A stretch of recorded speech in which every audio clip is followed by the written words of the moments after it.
வணக்கம் ஃப்ரெண்ட்ஸ், இன்னைக்கு நான் உங்களுக்கு மட்டன் பிரெயின் ஃப்ரை ரெசிபி செஞ்சு காமிக்க போகிறேன். ஆட்டுக்கறி பிரெயின் வந்து ஒரு 4 பீஸ் எடுத்திருக்கேங்க. ஃப்ரெஷ்ஷாக நல்லா செலக்ட் பண்ணி எடுத்திருக்கேன். 4 பீசஸ் எடுத்திருக்கேன் இந்த ரெசிபிக்கு.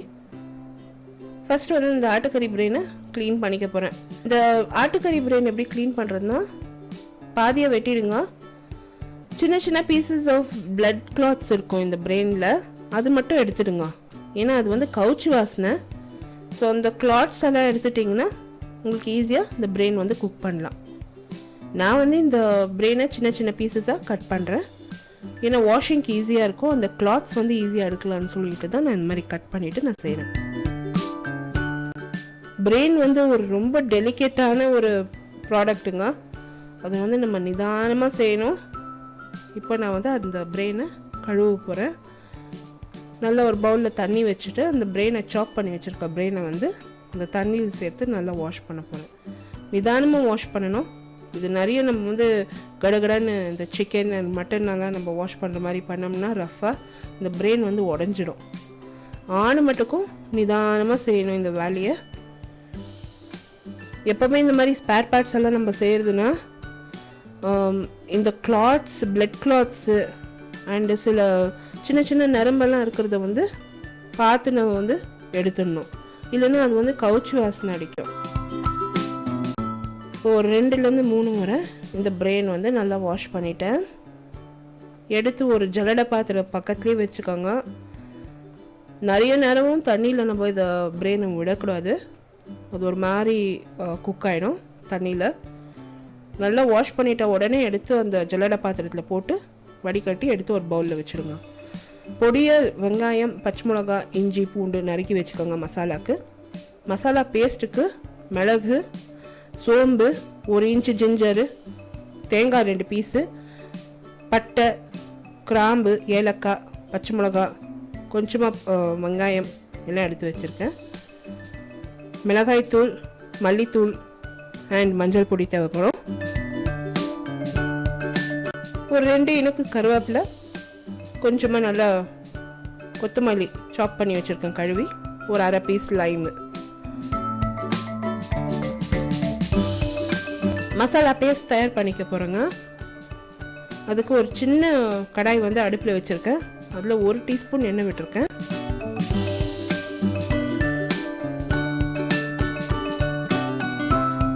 இப்போ இதில் வந்து மிளகு, கிராம்பு, ஏலக்காய், பட்டை, சோம்பு, இஞ்சி, பூண்டு, பொடியாக நறுக்கின வெங்காயம், பச்சை மிளகா, தேங்காய் இத்தனையும் சேர்த்து நல்லா ஃப்ரை பண்ணிட போகிறேன்.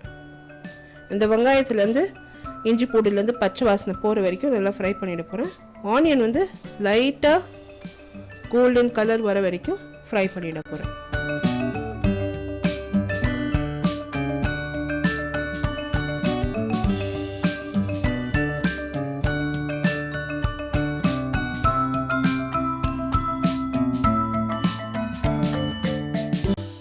இந்த ரெசிபி வந்து நீங்கள் நிதானமாக செய்யணும். நீங்கள் நிதானமாக செஞ்சிங்கன்னா அவ்வளோ டேஸ்ட்டாக அருமையாக வரும் உங்களுக்கு இந்த பிரெயின் ஃப்ரை.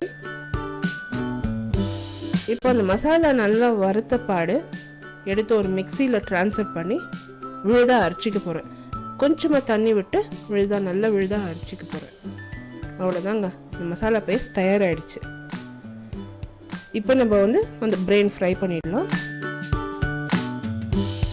2 டேபிள் ஸ்பூன் எண்ணெய் வந்து ஒரு கடாயில் மிதமான தீயில் சேர்த்துருக்கேன். எண்ணெய் நல்லா காஞ்சதும் அதில் வந்து 2 இனுக்கு கருவேப்பிலை அண்ட் கொஞ்சமாக மல்லி இலை சேர்த்துக்க போகிறேன். மல்லி இலை எப்போவுமே நம்ம சேர்த்து ஃப்ரை பண்ணோம்னா, இந்த மாதிரி கவுச்சி ஐட்டம் செய்கிறப்போ நம்ம மல்லி இலை லைட்டாக ஃப்ரை பண்ணோம்னா அந்த கவுச்சி வாசனை இருக்காது. அதில் பொடியாக நறுக்கி வச்சுருக்க வெங்காயம், பச்சை மிளகா, இஞ்சி, பூண்டு எல்லாம் சேர்த்து நல்லா ஃப்ரை பண்ண போகிறேன். ஒரு லைட் பிங்க் கலர் வர வரைக்கும் ஃப்ரை பண்ண போகிறேன்.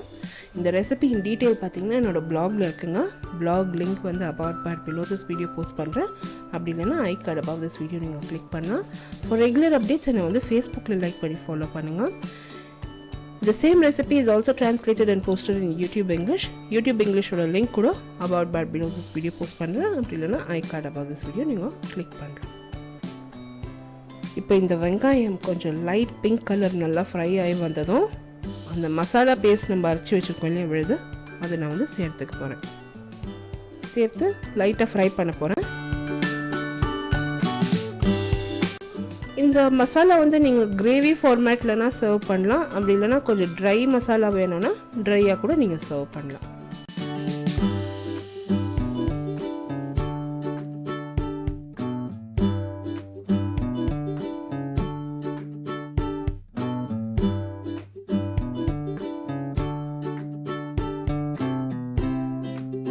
இப்போ வந்து மல்லித்தூள், மஞ்சள் பொடி அண்ட் மிளகாய் தூள் சேர்த்துருக்கேன். சேர்த்து அந்த பச்சை வடை போகிற வரைக்கும் ஃப்ரை பண்ணிட போகிறேன். தேவைக்கேற்ப உப்பு அண்ட் தண்ணி, நம்மளுக்கு எவ்வளோ கிரேவி தேவைப்படுமோ அதுக்கு தகுந்த மாதிரி தண்ணி விட்டு இந்த மசாலா பேஸ்ட்டை கொஞ்சம் லைட்டாக குக் பண்ண போகிறேன். ஒரு 2 நிமிஷம் குக் பண்ண போகிறேன், அவ்வளோதான்.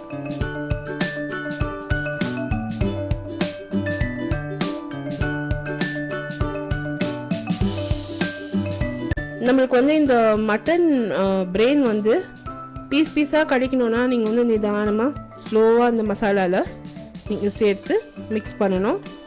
நம்ம வந்து சீக்கிரமாக நம்ம அந்த பிரெயினை மிக்ஸ் பண்ணோம்னா அந்த பிரெயின் வந்து ஒரு மாதிரி பொடி ஆகிடும். அண்ட் பிரெயின் வந்து பட்டுன்னு வேவுற ஒரு ப்ராடக்ட்டு. ஒரு 5 to 10 மினிட்ஸில் பிரெயின் வந்து வெந்துடும். ஸோ ரொம்பவே ஈஸியான ஒரு ஐட்டம், பிரமாதமாக இருக்கும், ரொம்ப டேஸ்டியாக இருக்கும். இப்போ அந்த மசாலா ரெடி ஆயிடுச்சுங்க. நிதானமாக அதில் பிரெயினை வந்து ட்ரான்ஸ்ஃபர் பண்ணியிருக்கேன். இந்த மசாலா பேஸ்ட்டை வந்து ஸ்லோவாக அந்த பிரெயினில் மிக்ஸ் பண்ணுறேன்.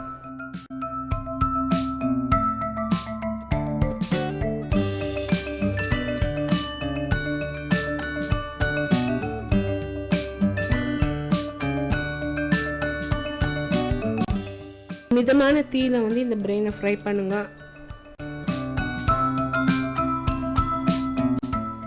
மீனை விட டெலிகேட்டான ஒரு ப்ராடக்ட் இது.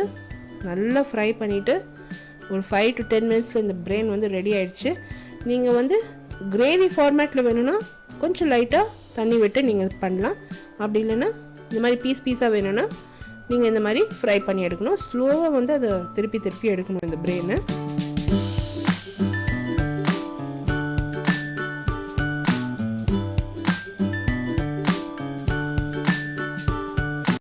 ஒரு 5-10 நிமிஷத்தில் இந்த பிரெயின் வந்து தயாராகிடுச்சுங்க எனக்கு. அவ்வளோதான். இந்த ரெசிபி வந்து சூப்பராக இருந்தது. இது வந்து நான் ஒரு பிரெட் டோஸ்ட் பண்ணிவிட்டு இது சர்வ் பண்ணேன். இந்த பிரெயின் மசாலா ரொம்பவே நல்லா இருந்தது. நீங்கள் இந்த மாதிரி நான், ரோட்டி, பரோட்டா எதுக்கு வேணும்னாலும் நீங்கள் இந்த பிரெயின் மசாலா பரிமாறலாம். இந்த பிரெயின் நல்லா ஃப்ரை ஆகிட்ட பிற்பாடு எடுத்து ஒரு டிஷ்ஷில் போட்டு மேலே நல்லா பொடியாக நறுக்கி வச்சுருக்கேன். கொத்தமல்லி தூவி லைட்டாக லைம் ஜூஸ் புழிஞ்சு இது நான் சர்வ் பண்ணிவிட்டேன். பிரெட் டோஸ்ட்டோட சூப்பராக இருந்தது. கண்டிப்பாக இந்த ரெசிபி ட்ரை பண்ணுங்கள். இந்த ரெசிபி வீடியோ உங்களுக்கு பிடிச்சிருந்தாக்கா எனக்கு ஒரு தம்ஸ் அப் கொடுத்து சப்ஸ்கிரைப் பண்ணுங்கள். உங்களை அடுத்த புதிய ரெசிபி வீடியோவோடு சந்திக்கும் வரை, this is Vidya Lakshmi. Thank you so much for வாட்சிங். பை.